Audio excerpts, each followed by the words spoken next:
दोस्तों, क्या आपके साथ कभी ऐसा हुआ है कि आपने सुबह 5 बजे उठने का अलार्म लगाया, लेकिन जब वो बजा तो आपने उसे स्नूज़ कर दिया और खुद से कहा, "बस 5 मिनट और"?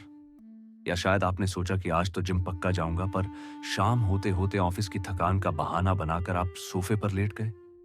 चाहे आप एक छोटी दुकान चलाने वाले दुकानदार हों, यूपीएससी की तैयारी करने वाले छात्र या अपना स्टार्टअप शुरू करने वाले एक नए एंटरप्रेन्योर, हम सब एक ही चीज से हार जाते हैं और वो है आलस और अनुशासन की कमी।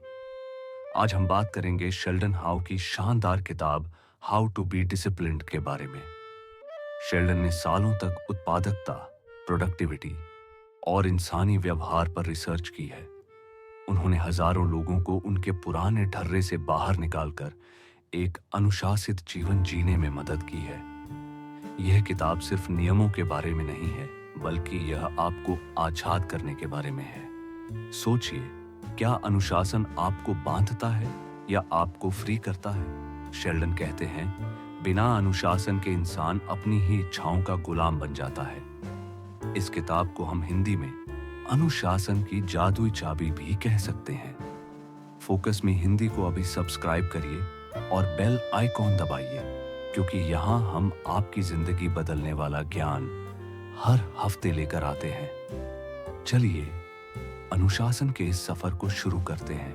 अध्याय 1, अनुशासन का असली मतलब, the foundation of self discipline. क्या आप जानते हैं कि दुनिया के 95% लोग अपने न्यू ईयर रेजोल्यूशन 15 जनवरी तक छोड़ देते हैं? यह एक कड़वा सच है। हम सोचते हैं कि अनुशासन का मतलब है खुद को सजा देना या अपनी खुशियों का गला घोंटना, लेकिन लेखक समझाते हैं कि अनुशासन कोई कड़वी दवा नहीं, बल्कि एक मांसपेशी, मसल की तरह है। जैसे जिम में पहले दिन ही 50 किलो का डंबल नहीं उठाया जाता, वैसे ही अनुशासन भी धीरे धीरे आता है। सोचिए एक क्रिकेटर की तरह।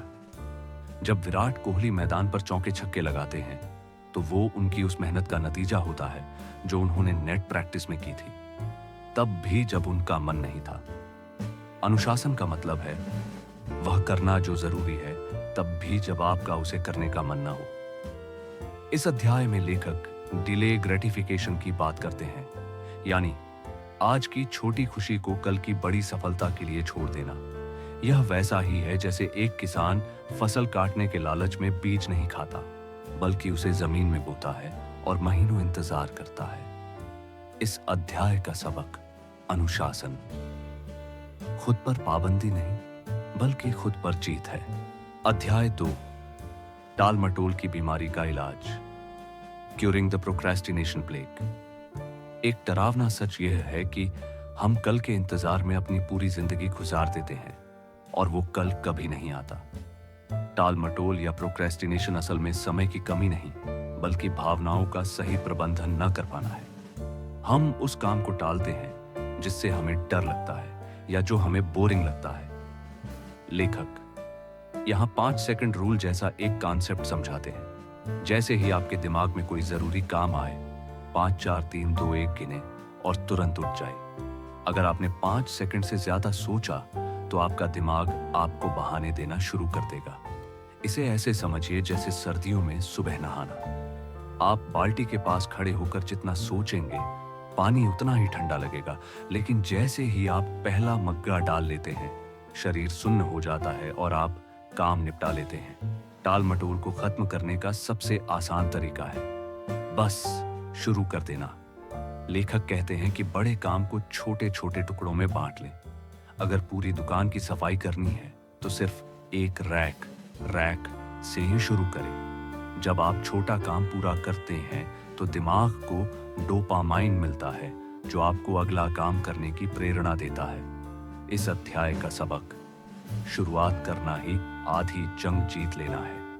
अध्याय 3, इच्छा शक्ति की सीमा और आदतों का निर्माण, the limit of will power and building habits.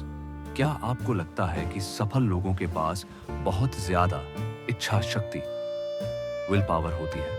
गलत। सच तो यह है कि इच्छा शक्ति एक मोबाइल की बैटरी की तरह है। सुबह फुल होती है और शाम तक खत्म हो जाती है। इसीलिए आप शाम को ऑफिस से आकर डाइट भूलकर पिज्जा ऑन ऑर्डर कर लेते हैं।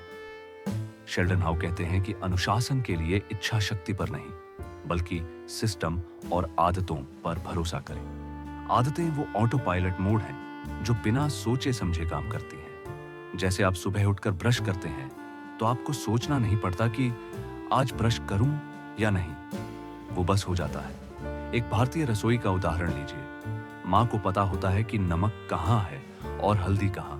अगर चीजें अपनी जगह पर व्यवस्थित हैं तो खाना जल्दी बनता है।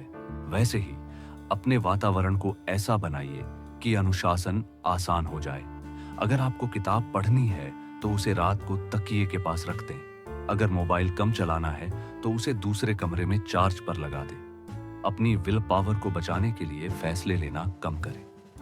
अपना अगला दिन एक रात पहले ही प्लान कर लें। जब फैसला पहले हो चुका होता है तो दिमाग को मेहनत नहीं करनी पड़ती। इस अध्याय का सबक, इच्छा शक्ति आपको शुरू कराती है लेकिन आदतें आपको मंजिल तक पहुंचाती हैं। अध्याय 4, ध्यान भटकाने वाली चीजों से युद्ध, वॉर अगेंस्ट डिस्ट्रैक्शंस।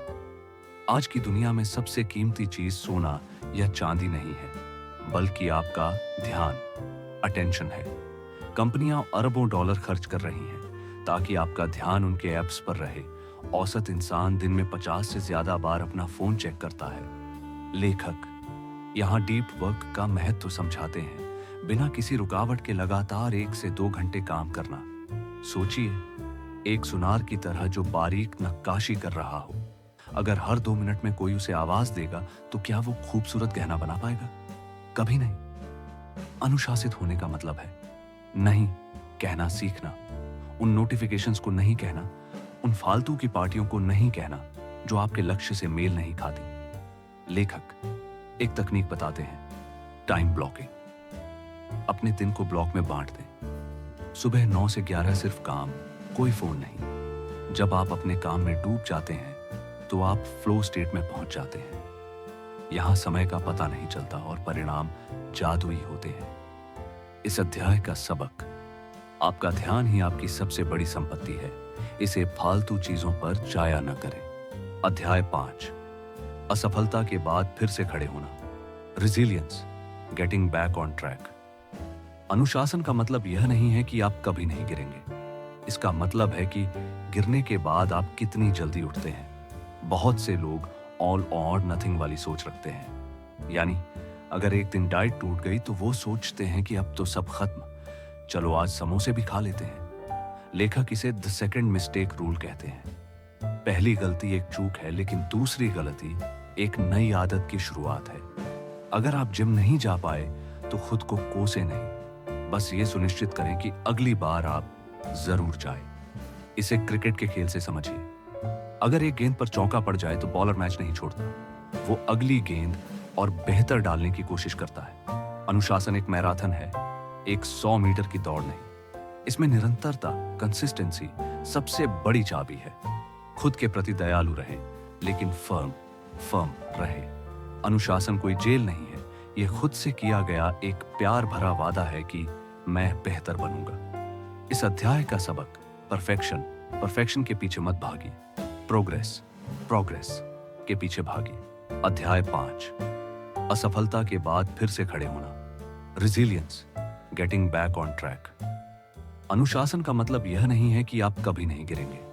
इसका मतलब है कि गिरने के बाद आप कितनी जल्दी उठते हैं। बहुत से लोग ऑल और नथिंग वाली सोच रखते हैं। यानी अगर एक दिन डाइट टूट गई तो वो सोचते हैं कि अब तो सब खत्म, चलो आज समोसे भी खा लेते हैं। लेखक इसे द सेकंड मिस्टेक रूल कहते हैं। पहली गलती एक चूक है लेकिन दूसरी गलती एक नई आदत की शुरुआत है। अगर आप जिम नहीं जा पाए तो खुद को कोसे नहीं, बस ये सुनिश्चित करें कि अगली बार आप जरूर जाए। इसे क्रिकेट के खेल से समझिए। अगर एक गेंद पर चौका पड़ जाए तो बॉलर मैच नहीं छोड़ता, वो अगली गेंद और बेहतर डालने की कोशिश करता है। अनुशासन एक मैराथन है, एक 100 मीटर की दौड़ नहीं। इसमें निरंतरता, कंसिस्टेंसी सबसे बड़ी चाबी है। खुद के प्रति दयालु रहें लेकिन फर्म रहे। अनुशासन कोई जेल नहीं है, यह खुद से किया गया एक प्यार भरा वादा है कि मैं बेहतर बनूंगा। इस अध्याय का सबक, परफेक्शन परफेक्शन के पीछे मत भागिए, प्रोग्रेस प्रोग्रेस के पीछे भागिए।